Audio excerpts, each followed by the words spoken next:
अगर मैं आपसे सवाल करूं कि आप एक वक्त में कितनी टी शर्ट्स पहन सकते हैं तो ऑब्वियसली आपका जवाब होगा कि इसे तो पहनते ही गर्मियों में है तो ऑफ कोर्स सिर्फ एक ही शर्ट।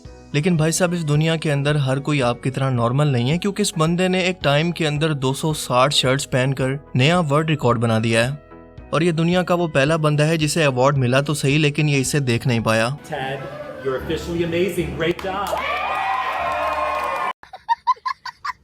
इस वक्त आप देख सकते हैं कि ये पूरा का पूरा बुलेट प्रूफ बन चुका है। अब इवन के ये जहाज से भी छलांग मार दे तब भी इसका कुछ नहीं बिगड़ने वाला। ऑनेस्टली पूरा टाइम मुझे ये फिक्र हो रही थी कि कोई बच्चा शरारत के अंदर इसकी शर्ट को आग ना लगा दे या इसकी कमर पर अचानक से खारिश शुरू हो जाए।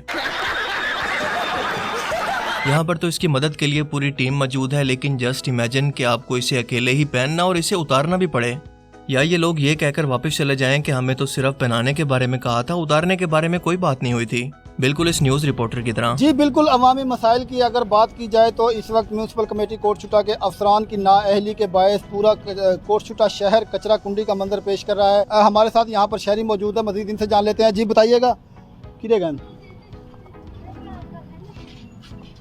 मरो। मुझे याद है कि मेरे बचपन में जब मेरी माँ को थोड़ी सी ठंड फील होती और मैं एक ही शर्ट पहनने की जिद करता तो उनका दिल भी यही करता था कि मुझे इतनी शर्ट्स पहना दें। वो तो शुक्र है कि उनके पास इतनी शर्ट्स थी नहीं, लेकिन अब हमें इन लोगों का शुक्र अदा करना चाहिए कि फाइनली हम ये कह सकते हैं कि हमारे पास वो टेक्नोलॉजी आ चुकी है कि हम नॉर्थ पोल की सर्दी भी बर्दाश्त कर सकते हैं। तो क्या ख्याल है, फिर चलें?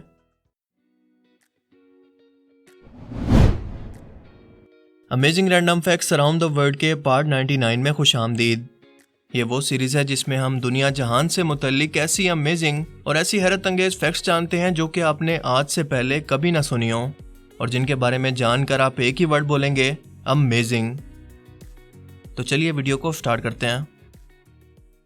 जितना क्वालिटी जो आपके सामने है, तो क्वालिटी जितना आपके सामने, what the quality of thing. NASA ने फाइनली जेम्स वेब टेलीस्कोप की खींची हुई पहली तस्वीर को पब्लिश कर दिया है, जो कि फिलहाल अपना लक सीधा करने में मसरूफ है, यानी खुद को अलाइन करने में या मिरर्स को तरतीब में लाने में मसरूफ है। और इसी दौरान इसने अपनी पहली इमेज को कैप्चर किया। इसके हर एक लेंस ने अलग अलग 1560 तस्वीरें खींची, जिन्हें बाद में एक साथ जोड़कर 2 अरब पिक्सल वाली एक बड़ी तस्वीर को तैयार किया गया, जो कि आप स्क्रीन पर देख रहे हैं। ये उर्सा मेजर गैलेक्सी का एरिया है, जिनमें सबसे अहम सितारे का नाम है HD 84406, जो कि हमारी ज़मीन से 258 लाइट ईयर दूर है। यानी सितारे की रोशनी ज़मीन तक पहुंचने में 258 साल लग जाते हैं। इस साल मई या जून तक ये बाकायदा तौर पर तमाम लेंसेज को एक साथ मिलाकर कायनात में खोज शुरू करेगी और हमें वो मंजर दिखाएगी जिसका अब तक इंसानों को बेसब्री से इंतजार है।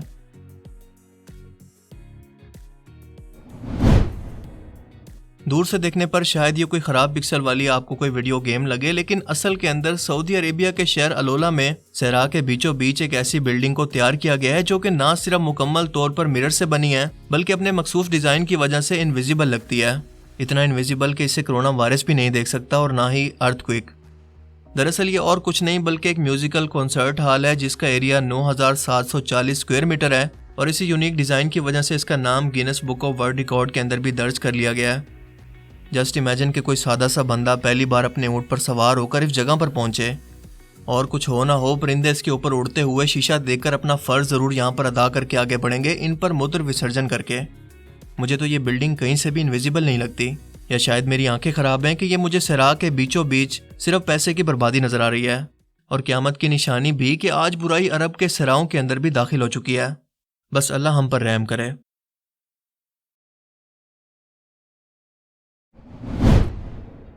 थाईलैंड का ओंग डैम नाम का ये लड़का पेशे के लिहाज से वैसे तो एक टैटू आर्टिस्ट है, लेकिन इस वक्त सोशल मीडिया पर इसलिए मशहूर हो रहा है क्योंकि ये एक दो नहीं बल्कि पूरी 8 बीवियों का शोहर है, जो कि एक साथ एक ही घर के अंदर बिना लड़े रहती हैं और खुश भी हैं।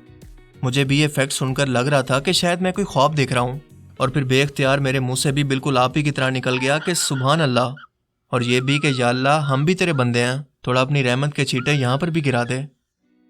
अपनी 8 बीवियों से मुलाकात की तफसील बताते हुए इस जवान का कहना था कि पहली बीवी से इसकी दोस्त की शादी पर, जबकि दूसरी से बाजार में मिला, तीसरी बीवी से अस्पताल में, चौथी, पांचवी और छठी बीवी से मुलाकात इंस्टाग्राम, फेसबुक और टिकटॉक पर, और 8वीं बीवी से मुलाकात इस वक्त हुई जब वो 4 बीवियों के साथ छुट्टियां गुजारने के लिए कहीं पर गया हुआ था। सो मोरल ऑफ द स्टोरीज के जहाँ पर भी लड़कियों ये ओंग नाम का लड़का नजर आए वहाँ से फौरन से कल्टी मार लो। हैरत की बात यह है कि ये लड़का अमीर भी नहीं है, बल्कि इसकी सब बीवियाँ अपना अपना खर्चा खुद उठाती हैं और इसे बस 17 ग्रेड का हस्बैंड रखा हुआ है। वैसे सिंगल लड़कों के लिए मेरे पास एक टोटका भी है कि सुबह शाम ऊंची आवाज़ के अंदर इस फैक्ट को घर वालों के सामने चलाएं, इंशाल्लाह फाका होगा, भाई की गारंटी है।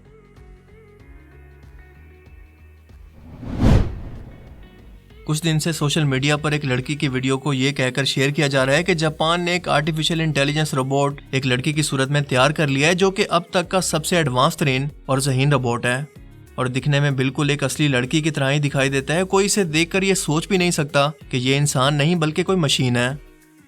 वीडियो में इंटरव्यू लेने वाला शख्स इसे कहता है कि इंसानों ने तारीख में पहली बार खुद से भी ज्यादा ज़हीन मशीन को तैयार कर लिया है, जिसका दिमाग एक सेकंड के अंदर अरबों टास्क को परफॉर्म कर सकता है। ये रोबोट कहता है कि हाँ बिल्कुल ऐसा ही है, मुझ में बस एक ही चीज की कमी है और वो है रूह। You know, they have something I could never have. Really? And what's that? A soul. जिसे सुनकर मैं भी शॉक हो गया, क्योंकि एक जापानीज रोबोट इंग्लिश एक्सेंट के अंदर इतना जहानत से जवाब दे रहा है। और फिर थोड़ी सी रिसर्च करने के बाद मुझे पता चला कि भाई साहब इसके बारे में तो इंटरनेट पर एक फेंकू कॉन्टेस्ट चल रहा है, क्योंकि दरअसल ये एक वीडियो गेम का क्लिप था जिसे किसी ने एडिट करके इंटरनेट पर डाल दिया और फिर ये हमारी आवाम के सामने आया, जिसने इसे प्रपोज करना भी शुरू कर दिया कि मैं आपसे शादी करना चाहता हूँ क्योंकि आप खुद गर्ज और मगरूर नहीं होगी और हमेशा जवान रहोगी। I mean, कौन है ये लोग? कौन है ये लोग? कहां से आते हैं ये? एक जर्मन आर्टिस्ट ने न्यूयॉर्क के सेंट्रल पार्क के अंदर खालिस सोने का एक बड़ा और वजनी चौकोर टुकड़ा खुलेआम रख दिया है, जिसकी मालियत $11.7 मिलियन यानी पाकिस्तानी 2 अरब रुपए से भी ज्यादा है। 24 कैरेट सोने से बना हुआ ये टुकड़ा 410 पाउंड वजनी है, जिसकी निगरानी पर कोई एक सिक्योरिटी गार्ड भी मौजूद नहीं है, जिसका मकसद था क्रिप्टो करेंसी को प्रमोट करना। लोग पूरी आज़ादी से इसके साथ और इस पर चढ़कर तस्वीरें खिंचवाते रहे, लेकिन किसी ने इनको नहीं रोका। जस्ट इमेजिन कि ये हमारे किसी पार्क के अंदर रखा जाता, अगले ही मिनट को जहाज इसे चोरी करके कबाड़ियों को सिर्फ 500 रुपए के अंदर बेचाता।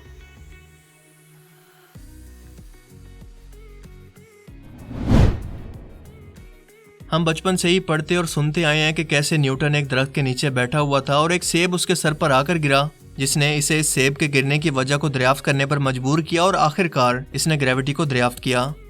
लेकिन आपको ये जानकर हैरत होगी कि इस वाक़े का तारीख के अंदर कोई जिक्र मौजूद ही नहीं है और ना ही न्यूटन ने अपनी पूरी ज़िंदगी के अंदर कभी भी इस वाक़े का जिक्र किया। इसकी अगर तमाम लाइफ जर्नी को पढ़ा जाए तो कहीं पर भी ऐसा नहीं मिलता। लेकिन फिर सवाल यह है कि इस वाक़े को किसने और क्यों फैलाया, आइए जानते हैं। दरअसल इस सेब के गिरने का जिक्र सबसे पहले न्यूटन ने नहीं बल्कि इसके दोस्त ने इसकी लाइफ बायोग्राफी पर लिखी गई किताब के अंदर किया। जो सच था या झूठ इस पर किसी ने कोई तहकीकात नहीं की।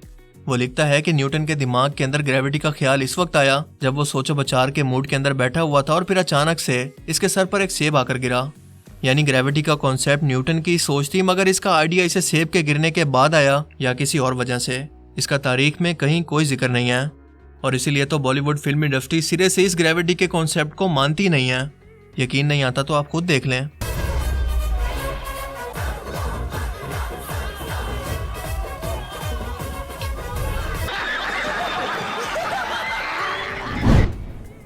आसमानी बिजली तो आप सभी ने देखी होगी, लेकिन आखिर ये कितने बड़े एरिया पर असर कर सकती है?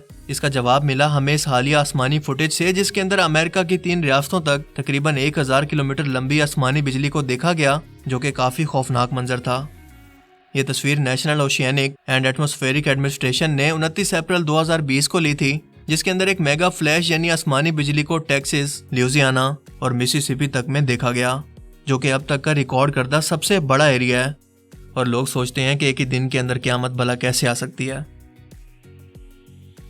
तो आज के amazing random facts around the world की सीरीज में सिर्फ इतना ही। आपको इनमें से सबसे अमेजिंग फैक्ट्स कौन सी लगी और क्यों? अपनी कीमती राय का इजहार कमेंट सेक्शन में ज़रूर करें। अब मैं मिलूंगा आपसे एक ऐसी ही नई इंटरेस्टिंग वीडियो में। तब तक के लिए अपना बहुत सा ख्याल रखिएगा। Thanks for watching this video. अल्लाह हाफिज़।